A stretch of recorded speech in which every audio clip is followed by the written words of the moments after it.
So we're into the 7th or 8th week of Rite of the 9, and we're all kind of sitting here thinking, well, now what? Before I continue with Rite of the 9, I do have some Polychromatic Refraction emblem codes to give away, so comment below what your favourite dungeon encounter is and why, and I'll pick a few to give an emblem code to. Make sure you join my Discord and we'll just make it easier to give you the code. Thanks. Anyway, Rite of the 9 has progressed through all the dungeons. The players who are playing those harder difficulties have probably already gotten all the weapons they wanted to get, and now there's really not much point of running Rite of the 9, especially if you've already scored yourself the weapons you want, and if you're one of those harder core players, you've probably already got yourself all the triumphs for completing each dungeon on Ultimatum. We're all kind of just waiting for the Edge of Fate launch, playing with our New Land Beyond and our Star Wars outfits for something new to play. I think Rite of the 9 was a success though.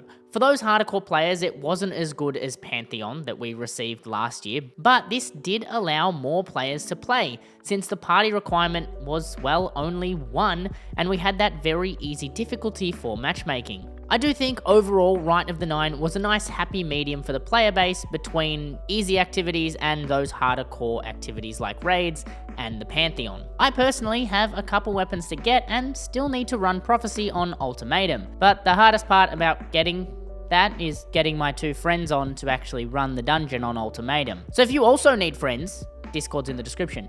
I also want to collect myself a solid Prophecy auto rifle roll, so I do have some reason to play Rite of the 9, but other than that, I don't really have a drive to jump on Destiny right now. But that's okay, and that's totally normal, especially for those hardcore players. And if you are one of those hardcore players, you can begin collecting your bounties to power level on day 1. I'll make a separate video on how to maximize your power level on day 1 in the coming week and what bounties you can and can't collect. But until then, I'll see you on the Edge of Fate, Guardian.